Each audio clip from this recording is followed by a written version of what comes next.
You are listening to the Retina UK Talking Tech Peer Support Group meeting recorded Tuesday, the 28th of January 2025. Good evening, everybody, and a very, very warm welcome to our first Talking Tech Peer Support Group from Retina UK. I'm very delighted to be welcoming Steven from the British Wireless for the Blind Fund to talk about this amazing charity and how they can support with audible equipment. We also have my colleague Amelia Burton, who is also going to be sharing some exciting news with the group as well. My name is Mark Baxter. I'm the Information Support Coordinator for Retina UK. I've been working with the organisation now for over 3.5 years, and I consider myself a part of the visually impaired community because I am living in with RP, retinitis pigmentosa, since I was a small boy as well. So thank you so much, everybody, for joining us. And without further ado, I'm going to pass over to our guest speaker, Steven, who will be talking about the British Wireless for the Blind. Over to you, Steven Poole. Thank you so much. Thank you very much, Mark. And good evening, everyone. Thanks very much for inviting me to come and talk to you this evening. So my name's Steven, and I'm the Service Delivery Manager for British Wireless for the Blind. British Wireless are a registered charity, and we've been around for just under 97 years. And we come up to our centenary in 2028. The role we play is we supply free audio equipment to people living with sight loss in the UK. And I just want to tell you a little bit about the history of the charity, how we came about, and really what we do today and where we're moving to. So the idea for the fund came about from a gentleman with the beautiful handle of Sir Ernest Beechcroft Beckworth Towers. And Captain Towers was a war hero who served with the Gordon Highlanders and was awarded the Victoria Cross for acts of bravery during the Boer War. During his military career, Captain Towers lost his sight whilst fighting. Following the war, he was on a long stay in hospital. I think it was around 1928. He received a visit from two friends, and he was trying to relieve the boredom of being in hospital at the time.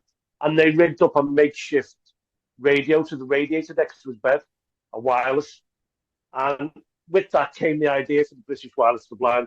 So after much consternation, the charity was officially launched on Christmas Day, 1929, by Winston Churchill, who broadcast an appeal live from his home in Chartwell for money to buy wireless sets for soldiers that had been injured during the war.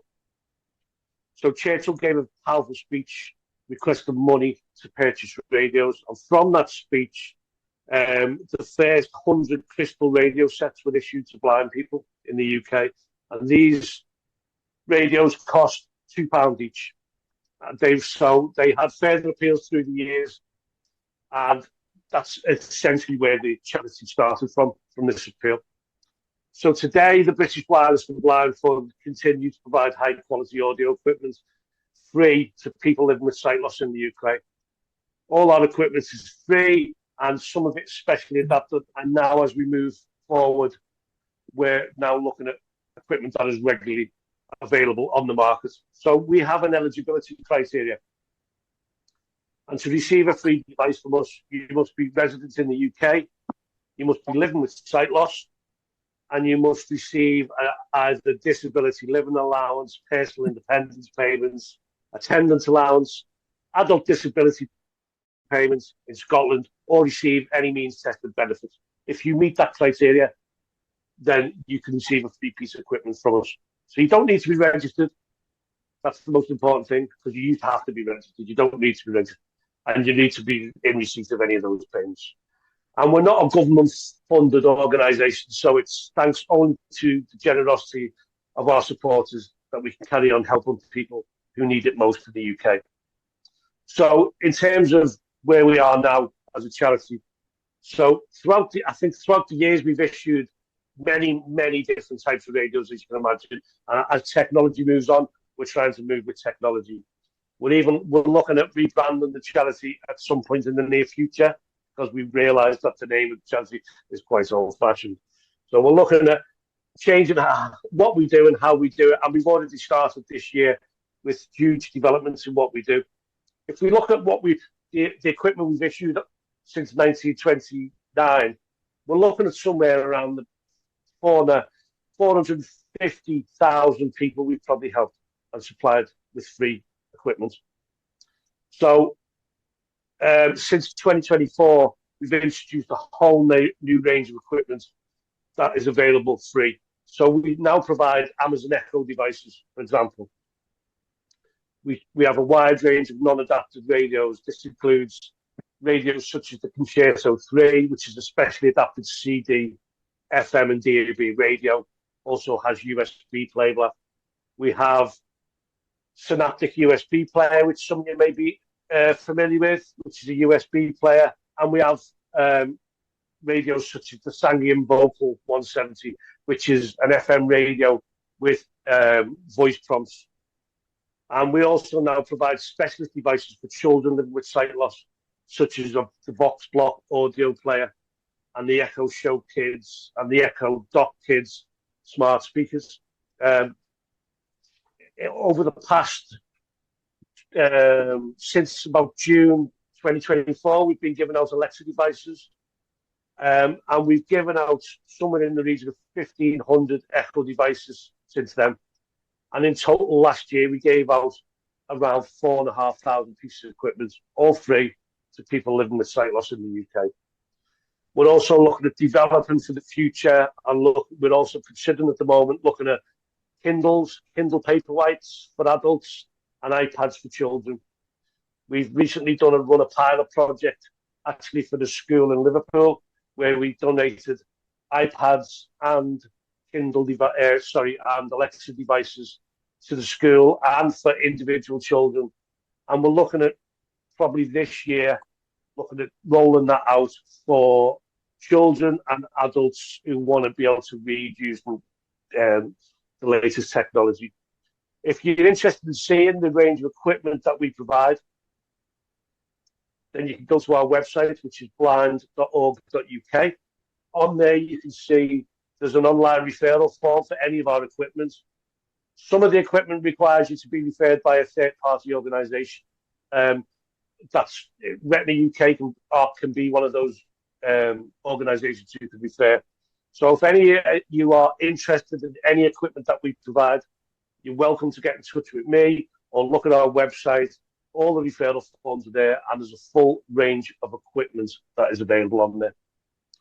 So I'd like to ask any of you if you've got any questions.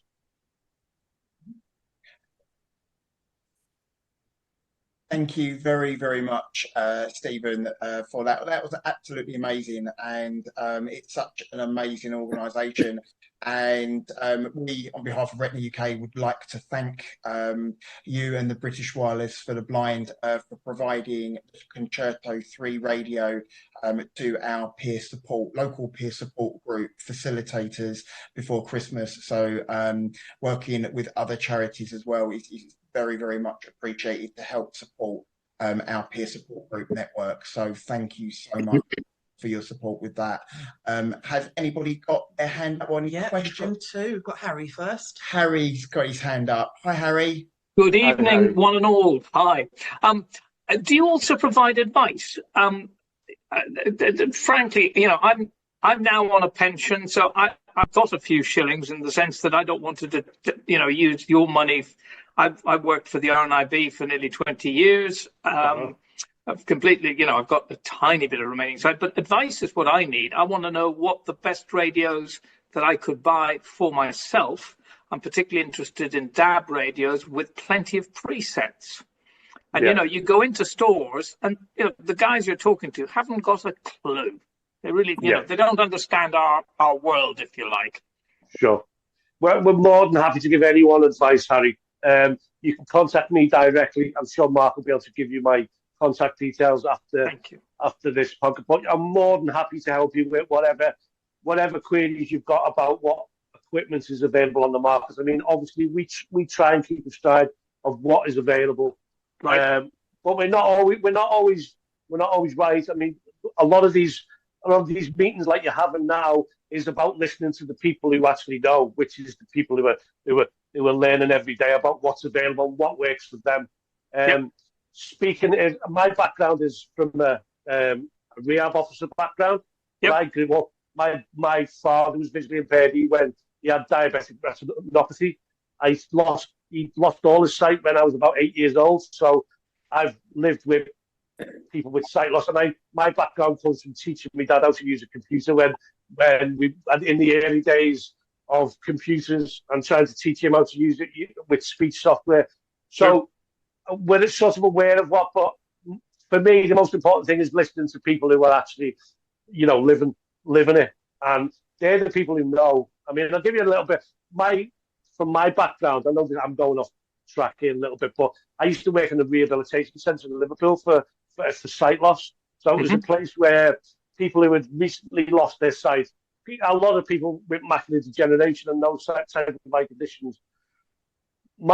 These type of peer support groups I find are the most valuable thing, because what I found is we used to teach IT, we used to teach kitchen skills, we used to teach mobility, and these used to do, before my days, they were doing basket weaving and piano tuning and those type of things, which were traditionally things that visually impaired people were taught to do, which I thought was a load of nonsense, personally. The greatest asset was people getting together with similar problems and talking to each other and finding the best solutions for the problems that they had. And I'd still maintain that today, that attending groups like this and talking to people like yourselves who are living with sight loss is the most important learning curve for people. Well, I will let other people quiz you for questions, and I'll get in touch with Mark and get your details afterwards. But thank you for your presentation. No problem. No Thanks, Harry. We've got Scott next with a question. Hi, Scott. Hi, Scott. Is he mute? Yeah, you're muted still. You're muted, Scott. There you go. Yeah, I have to find that little button. Thank you, Steve. Muted. Something's got to be wrong. Hey, be nice, Harry. Be nice. We'll chat later. Calm down. Stephen, you mentioned some of the echo devices. Do you know, I've heard, I'm obviously not a British, I'm Canadian, but are you going to be handling the new glasses that Echo is producing? Because I'd love to be able to hear music or radio through the Meta glasses are not working here in the UK due to government and Apple fighting with each other. Do you know if you'll be carrying the Echo glasses? I mean, obviously, again, it goes back to if they work and if people want them and they're affordable, and I mean, I don't know what the cost of them are. I haven't got a clue, I'll be quite honest with you, what they're projected to be. But obviously, we've got to work with them. But if they turn out to be what people want, then we will definitely look at it, because we really want, I'll go back to what I said, we want to listen to what people want. We want to know what people want. And if it's something that's in demand that people want, then there's a high chance that, yes, we would be doing that. But it really is down to the sight loss community, what, from this point onwards, what sort of things we're going to provide. It really is. Okay. Yeah, like Harry, I don't think I qualify because I'm not I'm completely blind due to diabetic retinopathy as well. So, and I don't think the glasses are on the market yet. It would be nice for people over here to be able to have a glass that they can actually read with, but also get the radio with it, as well. So, okay, thank you. We'll keep our ear to the ground for it, definitely. Yeah. Perfect. Thank you. May I ask a question? Oh, sorry. So Terry was. That's Tash. Oh, Tash. Yeah. Okay, and then we'll go to Terry next, and then Alison. Thank you. Sorry, I'm on my phone. I don't know how to put my hand up. No worries. How can I help you? I was just wondering. So, I went to the site village for the first time in London this year, Yes. and I found that really helpful, especially when the going to the stalls of the products to actually like touch them and see how they feel and have them explained to me like in person. Same with like when I'm learning Braille, I go to a lesson because I find it easier to learn in person than on my own at home. Were you at the site village? Because I didn't go to every stall, and if you weren't, are you planning on going to the site village event? Yes, we were there last year, and we will be there this year as well. We're attending. Okay.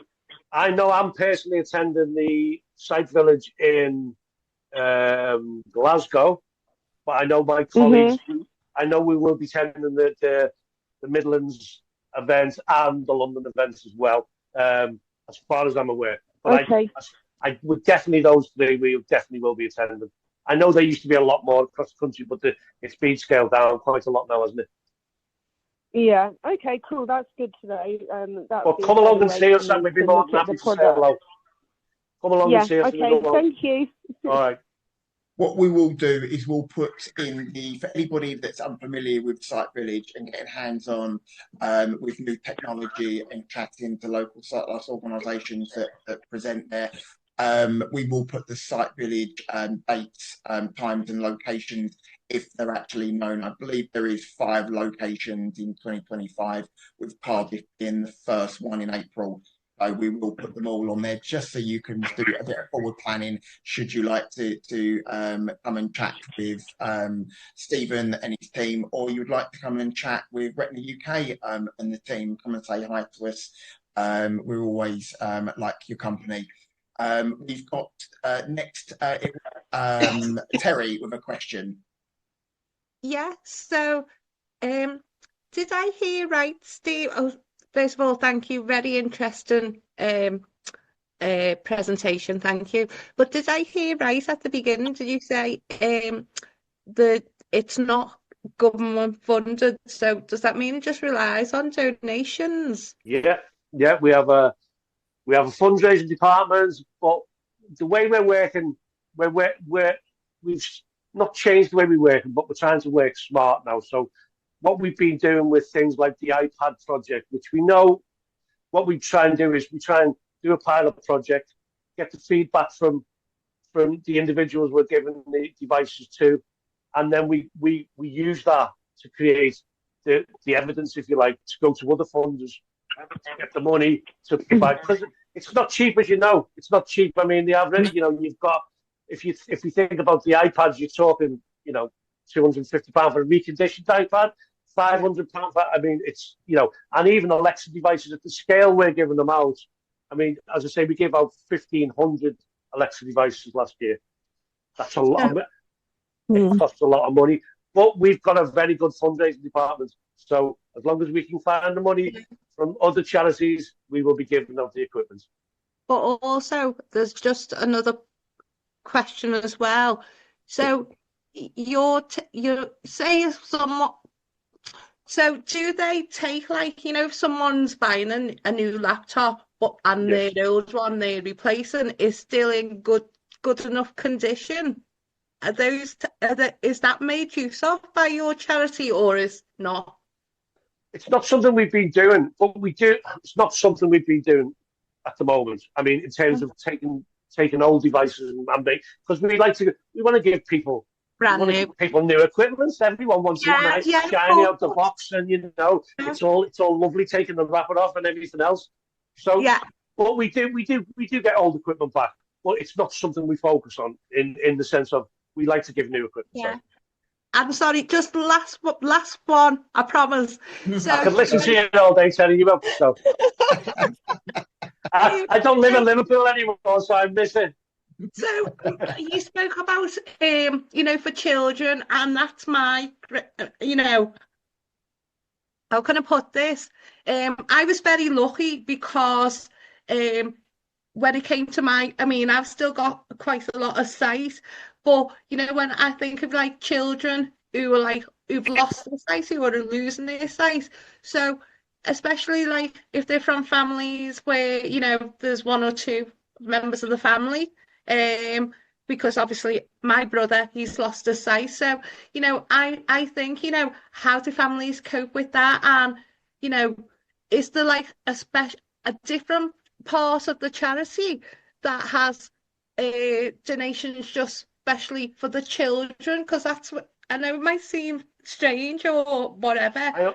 I understand what you're saying. We do specific targeting for. So, for instance, we've recently, as I say, 2024, we've started giving out specialist equipment for children. So we will do fundraising specifically for specific devices. So, for instance, the Echo Dot Kids or the Echo Show Kids, which are obviously the same as the other versions, except they're restricted and they're child friendly, and parents can control the content that the kids are got. So we'll do specific fundraising to make sure we've got money in the pot, if you like, to buy equipment which is specifically going to children. So the short answer is yes, but the long one is the early one I give.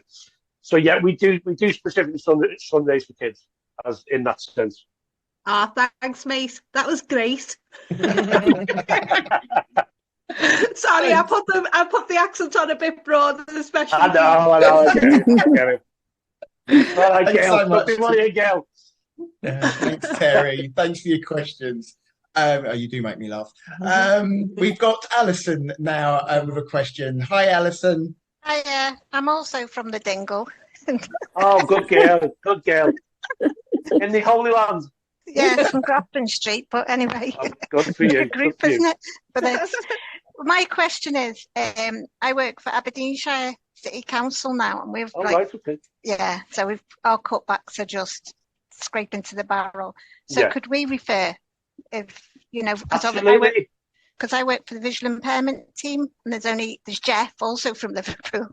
I think I've met Jeff years ago. My job used to be the regional development manager, so I used to travel around Scotland, go and visit them. So I used to go. I've met with Aberdeenshire Council many years ago, and there's also remind me who's the blind society. Carolyn, she's from Australia. Who's the blind society in Aberdeen? Let me think. Years ago, it's been a long time. It's gone. It's gone now. Yeah, it went about 15 years, 10 years ago. Okay. Yeah, I know what you're talking about. So the answer again, short answer, yes. Please refer to us. You can go onto our referral form. You can refer any of your service users, whatever, citizens, whatever which terminology you want to use these days, and you can refer as long as they're eligible. You can come on, refer, and there's no caps for how many people you can refer. If you've got 200 people who you think could benefit from equipment from us, you can give us 200 referrals. It's as simple as that. We're here to help to make sure people get access to audio, and you've got the devices to do it, and that's what we're here for. So just have a look at our website. Okay. It's all it. If you have any problems, come to me directly. As I say, you can get the contact details. Come to me directly and I'll help you out. Okay? All right. Thanks, Stephen. All right. You're welcome. All right. Thanks so much, Alison, for your question. We've actually got one from Sandra, and she said in the comments box, do you get the visually impaired community to help test new radios and get hands-on with them before they get sent out, or when you're looking at new technology? Absolutely. I mean, again, as I said earlier, I'm very much of the opinion that the people we need to be asking what's the best thing for people with sight loss to have is the people with sight loss. And so, yes, we're sort of behind the curve, if I'm being totally honest. We know that, there's a lot of stuff on the internet about the accessibility of Alexa devices, for example. The fact that you're not interacting with a screen. I mean, the barriers, I suppose, is about it getting set up. And if people have got barriers to get it set up in the home, that's why we now work with AbilityNet. So we have a through channel to AbilityNet to refer any people who have our equipment. They can go to AbilityNet, and we can refer them onto AbilityNet, and they can get that support directly from AbilityNet. Pre-COVID, incidentally, we had a network of 70 odd volunteers around the country. who we had our own volunteers who went and did support to people in their home. Obviously, as a lot of charities, I'm sure you're aware, Mark, a lot of charities suffered with the volunteer base during COVID due to people, moving on and doing other things and so on and so forth. But again, it's something I think I'm very keen to look at that again now in the future and to start establishing our own volunteer base. For example, a volunteer in every county in the UK that we can call upon to go and help people in a particular area and provide that one-to-one support, whether it be just setting up a device or providing training. I think it's very important. We don't want to miss the people. We want to make sure people are given the skill set to use the devices in the first place. The last thing we want is equipment. Is give out free equipment, which is expensive, and it's to sit collecting dust in the corner of the room. We want to make sure people have the skills to use it and get the most out of it. Yeah, that's brilliant. And if it's okay to share a little bit more information with me about AbilityNet, I will share that with our community in the follow-up email. So that's much appreciated. And it's a great collaboration as well. I believe Ranjula has got her hand up. Hi, Ranjula. Have you got a question for Stephen? I just want, yes, please. I'm very interested in what Stephen. Thank you very much. You're welcome. Your organisation does amazing work, and I think people like me who are totally blind, I think it's amazing that your organisation does this to help blind people. Thank you, Ranjula. I am very interested to have a chat with you, and because I just want advice on what I could get, maybe a radio with a CD player or something like that, where I could probably listen to something as and when I can. I struggle with things like that.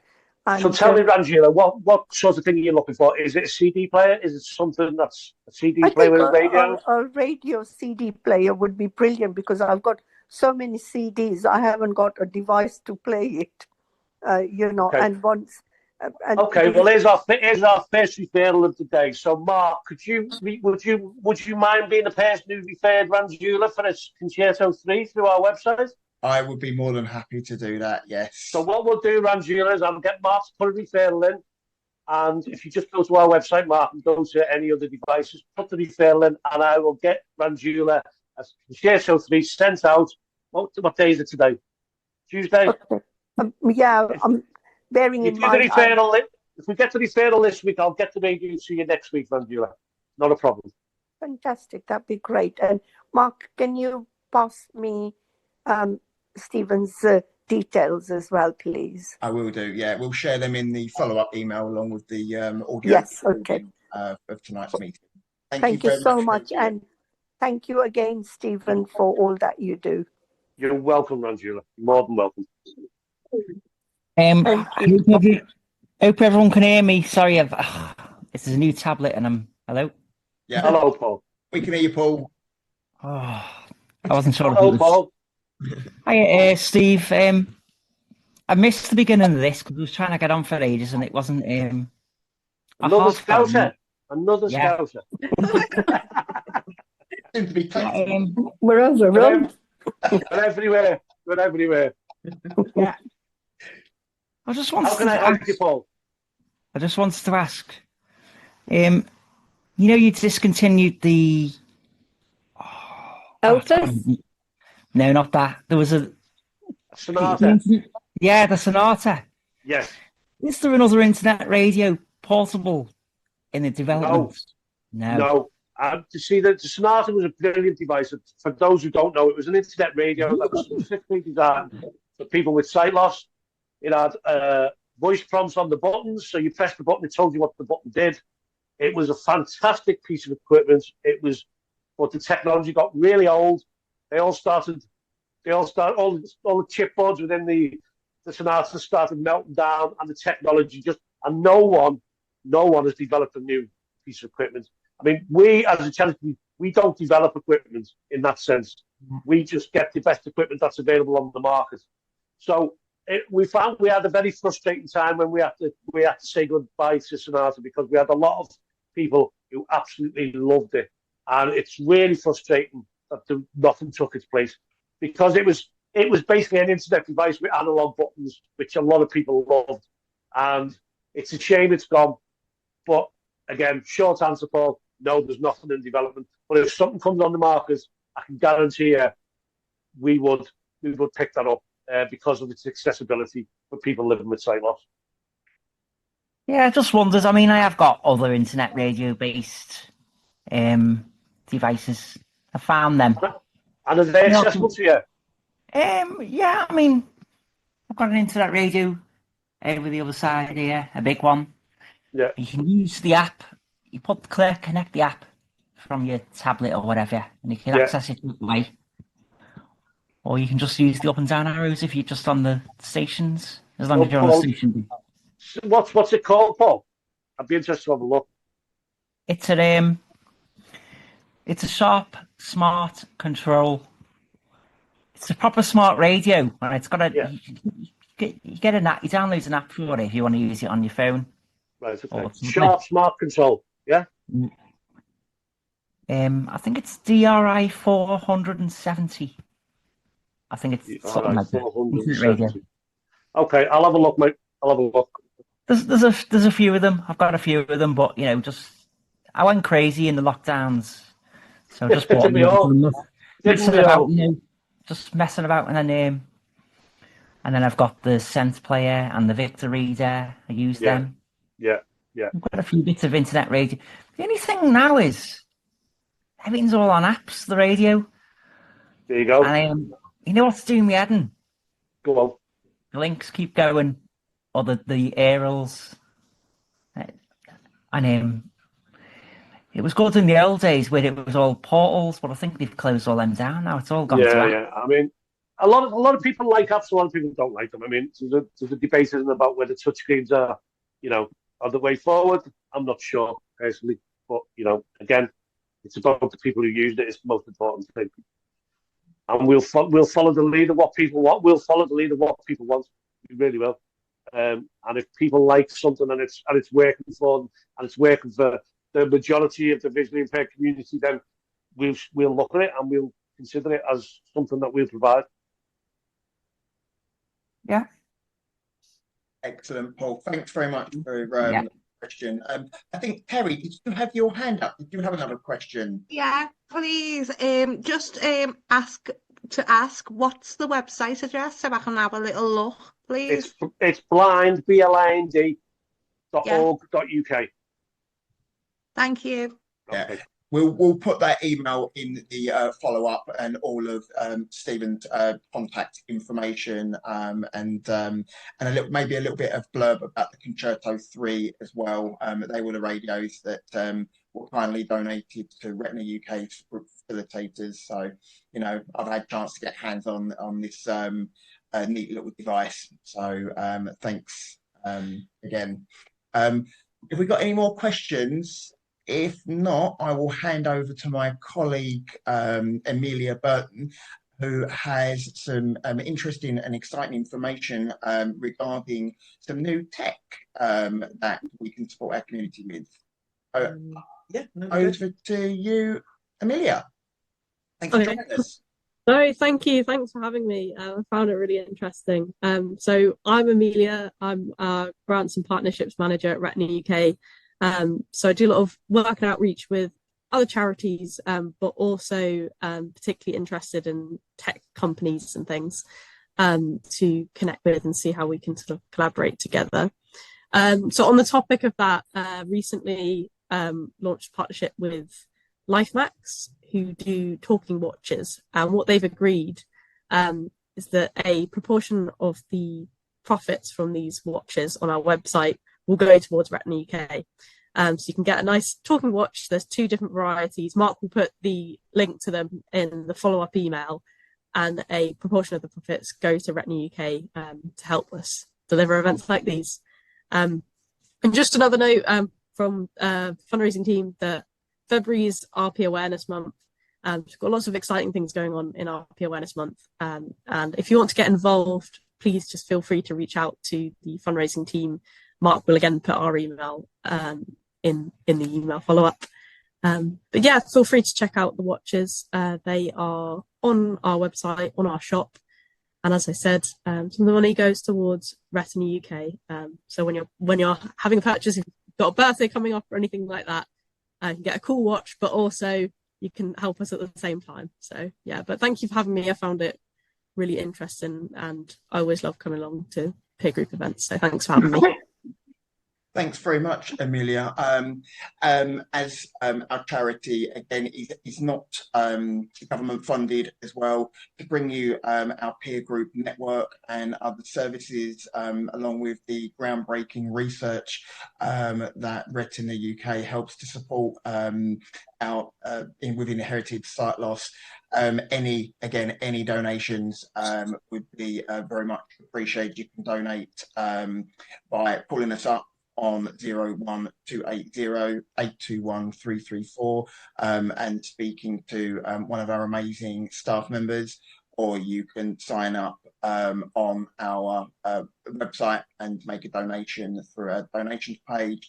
And I believe you can either donate via text out as well, and I believe the number is 70560, and you can donate RP5, that's RPFIVE, to donate £5, RP10 to donate £10, and that's RPTEN, or RP20, it's RPTWENTY, and your donations will go towards Retina UK, and it will cost you one standard from your provider as well.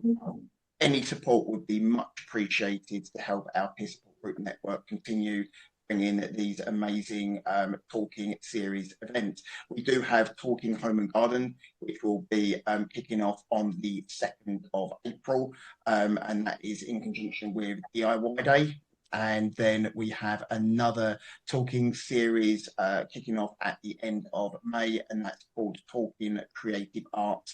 So if anyone does have any creative talents, then please come and join us for that one, and that's a part of National Creativity Day as well. So thank you very much, Amelia, and thanks so much, Stephen, for your presentation. It was amazing. Please, both of you, feel free to stick around until the end of the meeting. We're going to just over to our community now to share any tech that you've come across, or any tech that you may have got over the festive period or New Year. Any new technology is great to share with our community. So does anybody have any questions about technology also? Again, please use the comment box or raise your hand. We'll kick it off. So do we have any? No one's got their hand up. Terry has. Terry, hi Terry. Yeah, sorry, I know I've been asking quite a lot of questions. No, that's what it's for. So, this is on behalf of someone I know. So it's sort of like me trying to find an answer for her. So she said she had a new mobile phone. She's totally blind, and I think it was something like is it JAWS or something like that to do with using a telephone? I wasn't fully understanding it, but I thought if I asked you, Mark, you might be able to understand. So I don't know anything about JAWS or anything like that, because they're not things I use. Right. So JAWS is a computer software that is a screen reader and screen manipulation that you can have on your PC. But I've never known JAWS to be compatible with smartphones.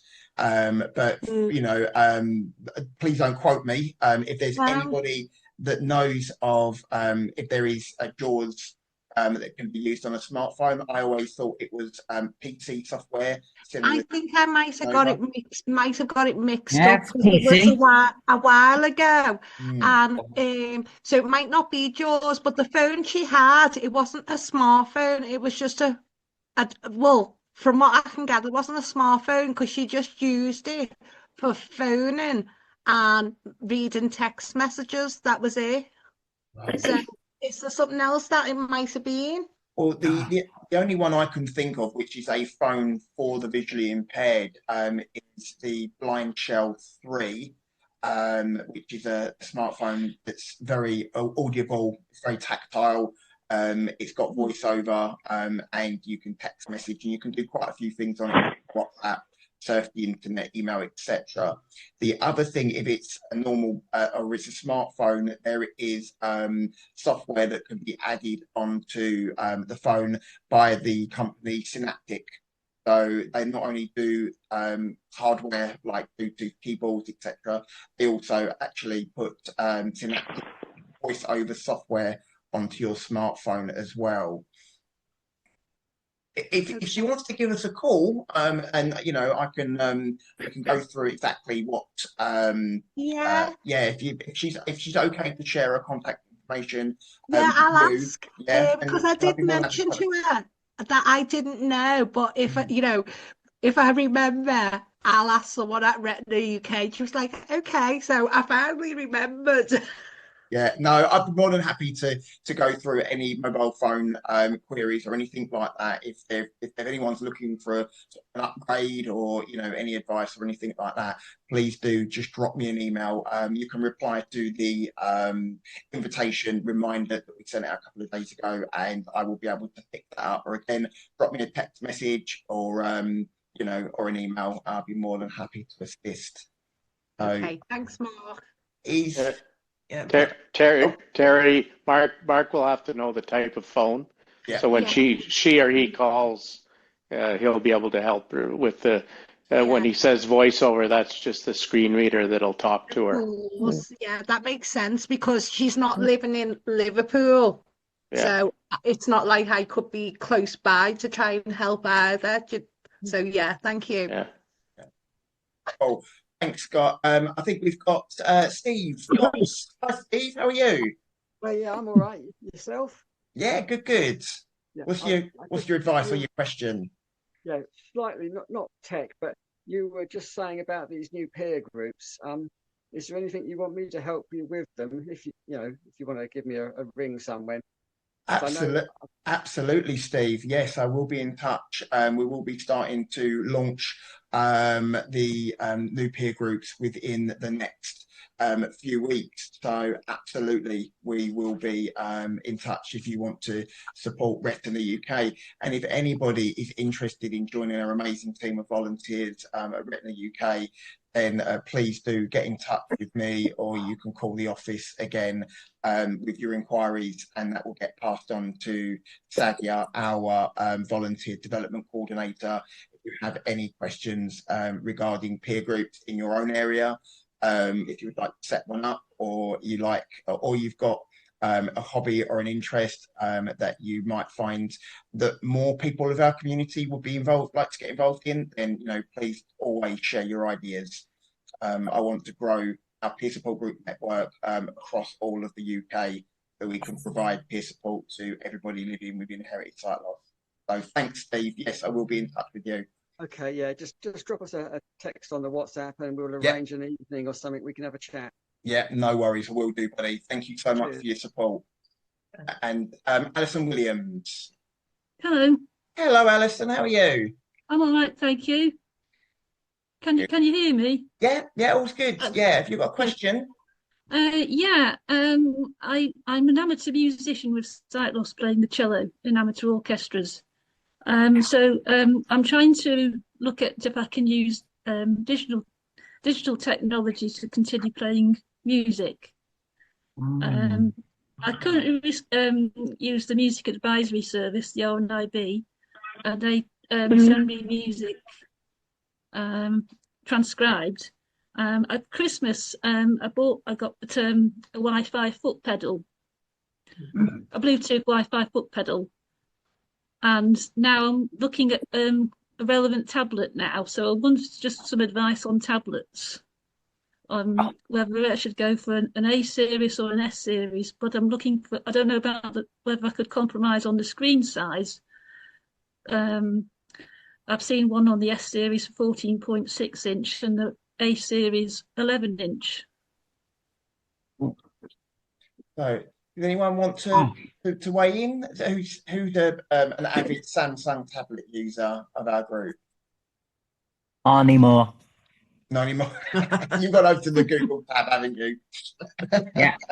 It's still Android. Yeah. What about Stephen? Did you want to share your experience with the Google tab for Alison, Paul? Yeah, the Google Pixel tablet, it's called. Right. It's really good. You haven't got all that Samsung rubbish that comes with it.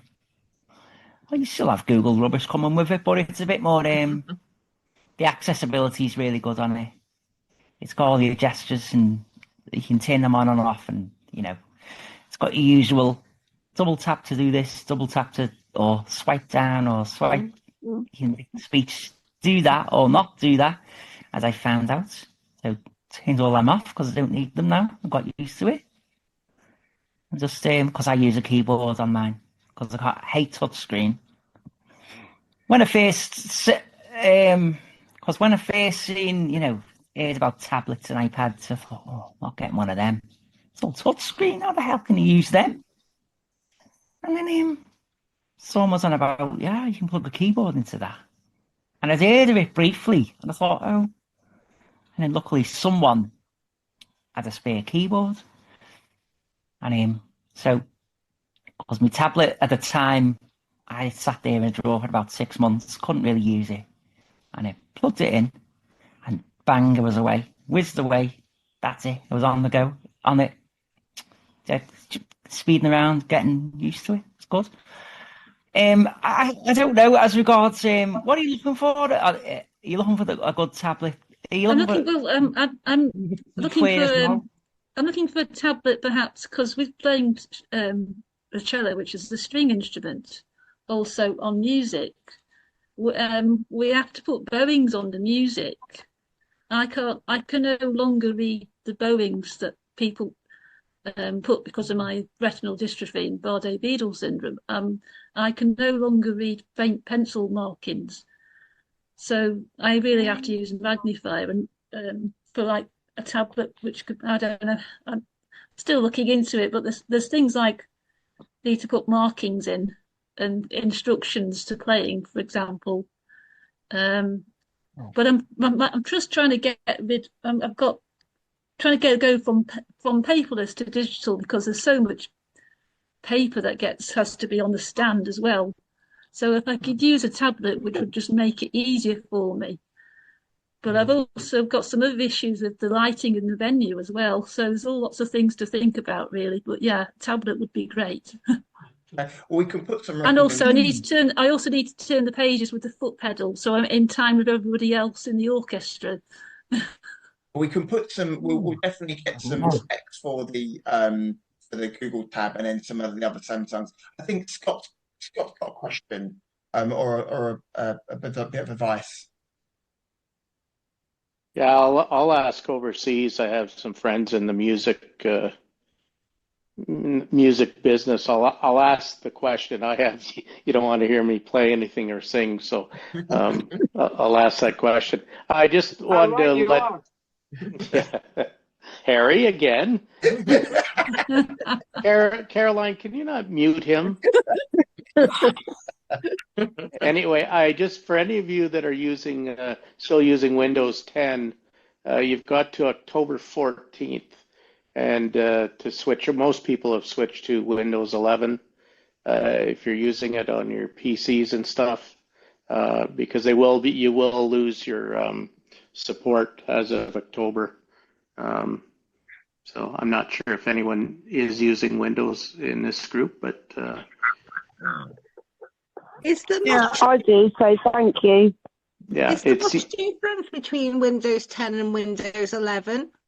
I'm told no. I'm not. I'm getting back in. There isn't much. Sorry. Do you want to answer that, Paul, or? Yeah. I can't speak for the visual if you've got sight, but when I installed it the other night, I lost all the items on the taskbar, which they were there visually, but it wouldn't speak to me on NVDA. So yeah, I have a 2 hour. I just did a course on it with the CNIB in Canada because I was interested in it. There are some improvements, and they were talking about NVDA, and I seem to think that there is something about the taskbar that you have to do. So I will go and review it. Actually, what I'll do is I'll send it to Mark. Yeah. And he Because can. with my laptop, one I'm using at the moment, I was friends with someone who was, really good with computers, and he kept saying to me, leave Windows 10 on, because if you've been used to using it for a while, let me get back to you when I think it's, Windows 11 is good to use. Yeah. And I keep getting a little pop-up message saying, install Windows 11, which is on the laptop, but I'm sort of like not sure what to do because I don't want to confuse myself even more. So yeah, apparently the changes are minute. There's improvements, so they've leave Windows 10. That was the message when Windows 11 came out in 2021. But they have made some improvements to it. I'm not the greatest person to talk because it's the first time I've dealt with it in a while. But I'll send I'll ask them if I can send the video to Mark, and he can send, even if he can't, I'll get in touch with you somehow through Mark, and he can send you this 2 hour video. I appreciate that. Thank you. Any information would be great to pass over.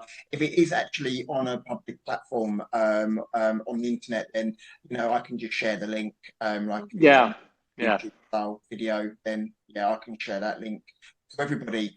If you are a Windows user, we've actually upgraded to Windows 11 before Christmas. So if anyone is using Windows 10, then definitely do it. So. I certainly had to upgrade. I actually had to end up upgrading my laptop because the laptop I was running would not take Windows 11. So if the laptop, and I didn't catch who the speaker was with the question, too many Scousers. Terry, too many Scousers. I mean, too many of them. As an Irishman, I can normally detect a Scouse accent 10 miles away, but not when there's so many of them. But the point is that I'm not sure what Paul was talking about with the toolbar, but I use JAWS rather than NVDA, and I've had to upgrade my JAWS license as well, which is not cheap, let me tell you, but it's proving very good. I'm not having any problems particularly. There's the odd glitch here and there, but nothing big. Thanks very much. Sorry, could I ask a question? It's Alison again. Sorry, Alison. We've got John Darker has got his hand up. All right. Do I just put my hand up then? No. We can go to you next. It's fine. Okay. So, John, got a question or a bit of advice? Yeah, it's a different topic, and I won't try and put a Liverpool accent on to add a bit of variety. I've joined the Glidance community for inputting into the development of Glide, and I'm just interested to know if anybody else has signed up to that. Been invited to a Zoom meeting tomorrow, so it'd be interesting to see what happens. So just interested to know if anybody else has signed up for that at all. Silence. Silence was golden. No, I know people who have, but not here. It's how did you? There may be people in our community that would like to sign up, but not sure how. Would you be able to share the information with us? Yeah, well, I'll find the relevant bits of information. And they've also released some provisional demonstration dates for the UK, which are in May, in a few cities. There are 2 dates in London, and there's at least one in Manchester. So if anybody wants to have a hands-on go at one of their prototypes at that point, you might be able to. So, Mark, I'll dig out the info and send it through to you. So, yeah, brilliant. If anyone does get to have a go of the Glide device by Glidance, it's definitely recommended. I actually got hands-on with this device at the Consumer Electronics Show in Las Vegas a few weeks ago, and I was really impressed with its innovations and how intuitive it is with its object detection. So if you do have any dates that you know about of demonstrations where people may be able to go and get hands-on with this mobility aid, then please do let us know, John. That'd be much appreciated. We'll quickly go over to Alison, and then on that note of new technology, I do have a few bits and pieces before we finish. Stephen's got his hand up as well. And then I'll go to Stephen after Alison, and then I'll do a quick roundup of some new tech that I've come across. So, Alison, did you have another question? Yeah, I just wanted to ask about screen readers. I previously have used Zoom Text through an Access to Work grant in employment, but this is like 10 years ago. So I haven't got an up-to-date sort of program, but I use Microsoft Magnify, like the Windows and the Plus for the sort of my magnification at the moment. So what I've heard about Dolphin and things like that, if I decided to get some new magnification software, what would you recommend? I am not per se. I've used Supernova, and that does come with that's the Dolphin. It's Dolphin Supernova. That does come with all sorts of screen manipulation, whether it be high contrast, changing colors. It's very versatile. It does have the screen reading capabilities, and also the magnification as well. But I've never used JAWS. Obviously, I have a Caroline now. I have a Caroline 1.0.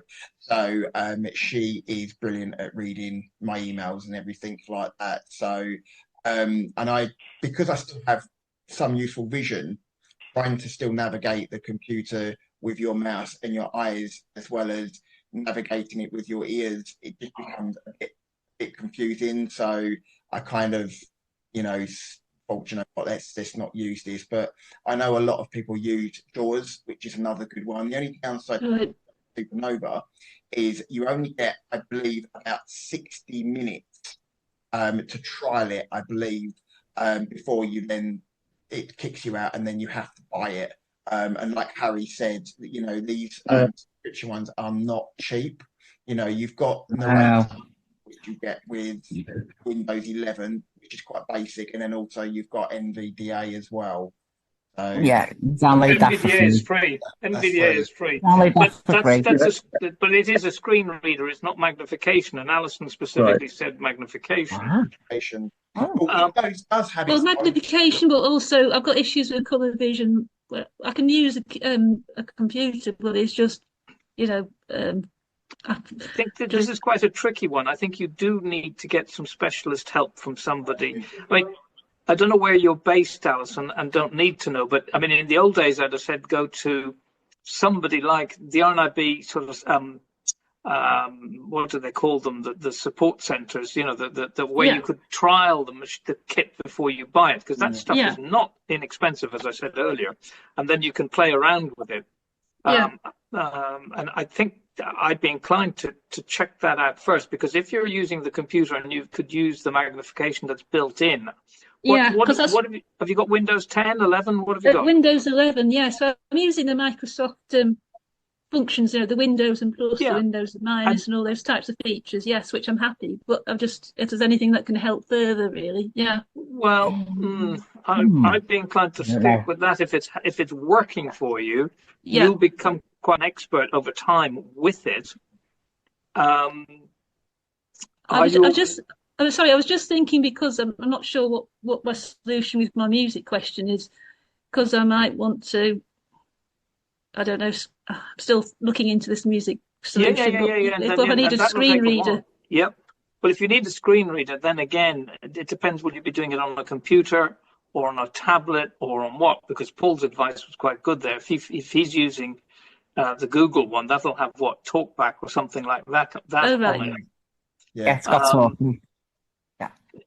Which I haven't. That's an Android product. I'm an Apple boy, I'm afraid, but I only have an iPhone, and that works beautifully. But again, that's expensive equipment, and the Android, the Google tablet would be, I think, quite a lot cheaper. The walkthrough guide that I've shared with our Talking Tech community before, the Samsung one, it does have very, very similar setting features from the phones to the tablet. So if you did go for a Samsung tablet, there would be instructions on how to turn the TalkBack on and off should you need to use it. I'm conscious of time, everybody, and I think Steven Poole had his hand up. He was going to either share some advice or have a question.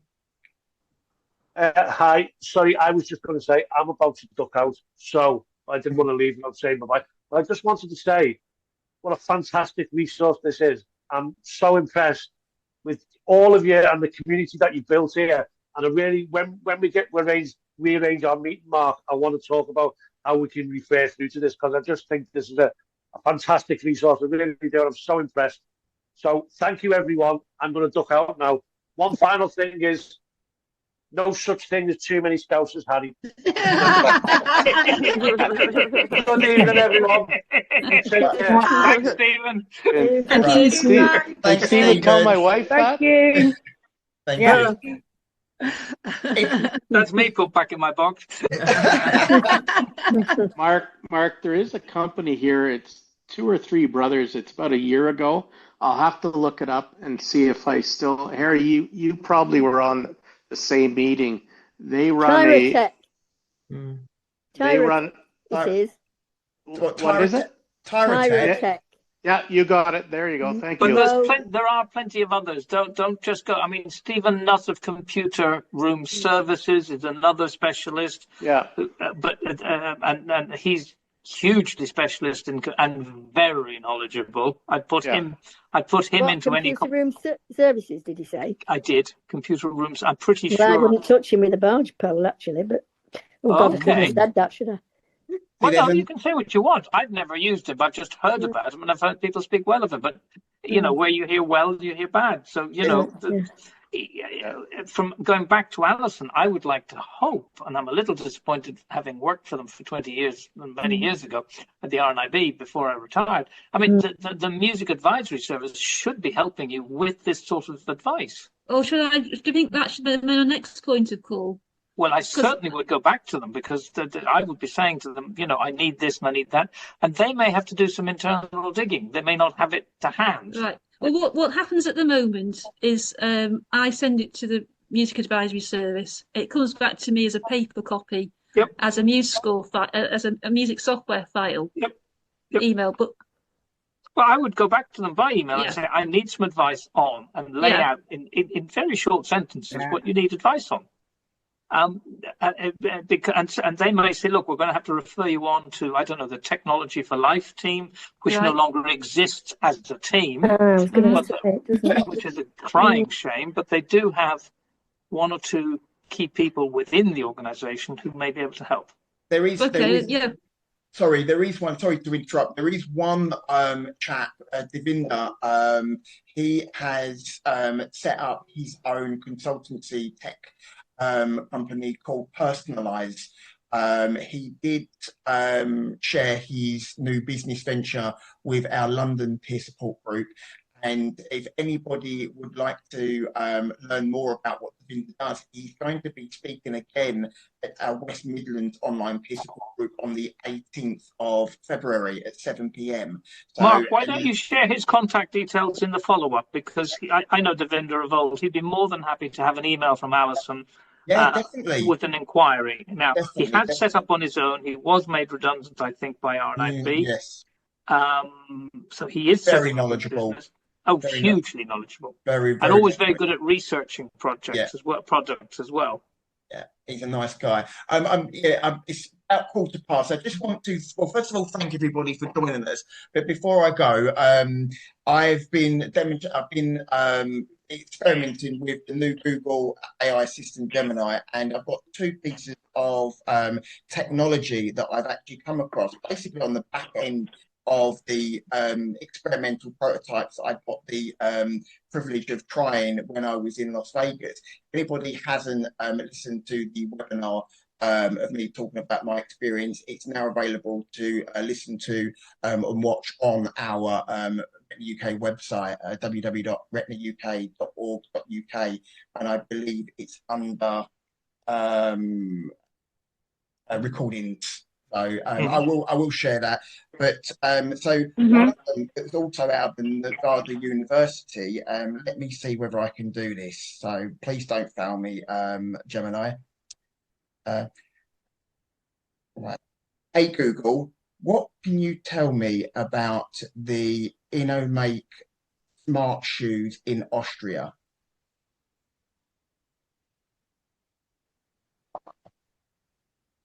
The InnoMake smart shoes are a groundbreaking innovation developed by Tech Innovation, an Austrian company. Designed to assist people with vision disabilities, these shoes incorporate advanced technology to enhance navigation and safety. Key features of the InnoMake smart shoes include ultrasonic sensors. These sensors detect obstacles up to 10 feet ahead, providing early warnings to the wearer. Vibration alerts. The shoes provide discrete vibrations to alert the wearer of potential hazards. Smartphone connectivity. The shoes can connect to a smartphone app, offering additional features and customization options. LED light. An integrated LED light illuminates the path ahead, improving visibility in low light conditions. The InnoMake smart shoes represent a significant advancement in assistive technology, empowering individuals with vision disabilities to navigate their surroundings with greater independence and confidence. That was the first one. That was from a company in Austria. And I'll do the next one. Can you tell me about smart gloves for the visually impaired from University of Nevada?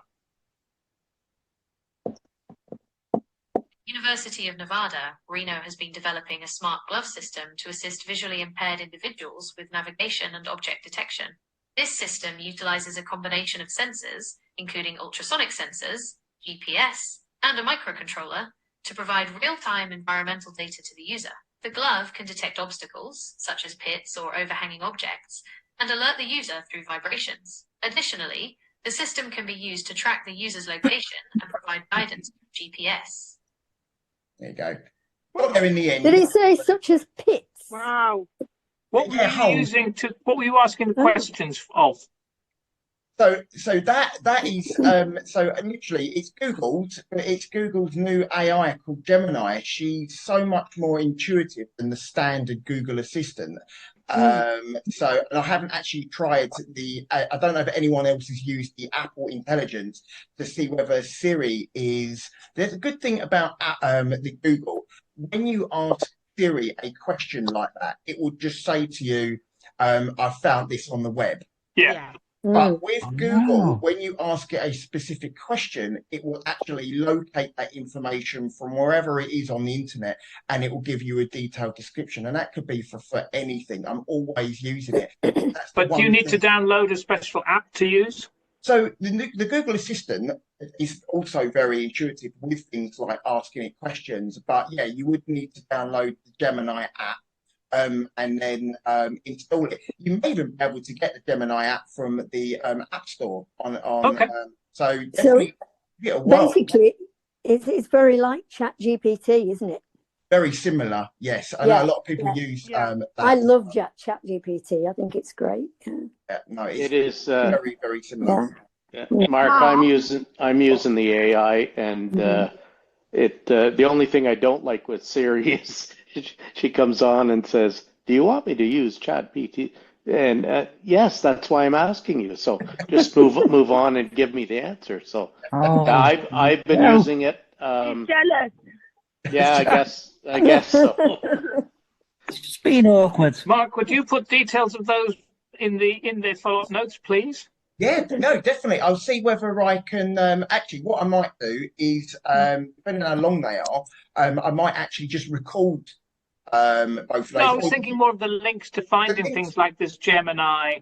The Gemini app. Yes, I will add that app. And also, my brother has used a new app, the Voice Vista app, and for the iPhone, and he says it's absolutely brilliant. It's obviously the replacement of Soundscape, Okay. but he's used it and it's very, very accurate.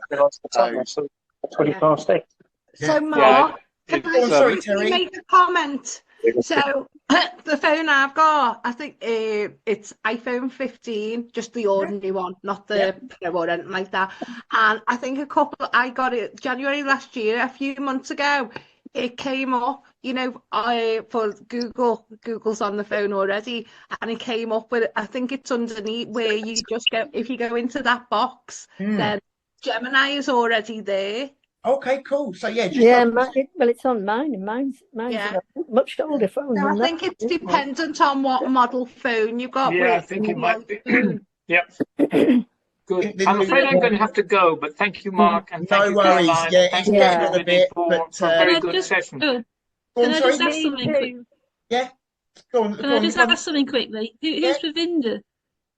Pardon? Who mentioned Ravinder? I've asked Mark to put his contact details. He's a chap who used to work for RNIB in the technology space. His name is Devendra Kooler, and he's set up his own consultancy now in the tech space, and he's a very, very helpful sort of chap. So yeah. So I'm thinking of also contacting the RNIB as well to go back to them as well. Yeah. See what I'll add all the information for Devinda and also the link for the West Midlands, so you can go and see what his organisation's about. He's London based, but he will do phone consultations if need be. So, I'll include all of that in the follow-up email. And if anyone else has got any other links or anything, please send them my way. But thank you everybody for joining us this evening. A massive thank you to Caroline for reading out your questions and supporting me with the comms this evening. So thanks very much. And also, again, thank you very much for Stephen and Amelia for joining us and talking about new technology and also British Wireless for the Blind. So thank you, everybody. I'll see you again in March for the next one. So thank you, Mark. Bye. Bye-bye, everybody. Bye. Bye. Bye. Bye-bye. Oh, where'd you go now? Can't be. Oh, is it gone? We hope you've enjoyed this Retina UK peer group recording. If you have any questions or queries regarding its content, or you would like to leave us some feedback, then please do get in touch. You can contact us via a helpline on 0300 111 4000, call the office team on 01280 821 334, or alternatively, you can contact us via email at services@retinauk.org.uk. If you are interested in creating your own peer support group and assisting Retina UK to grow our peer support group network and join our amazing team of volunteers, then please do get in touch by contacting us at info@retinauk.org.uk and speak to a member of staff to see how you can get involved. Thanks again for listening, and please stay tuned for more peer support group recordings coming throughout this year. Take care and all the best. Bye for now.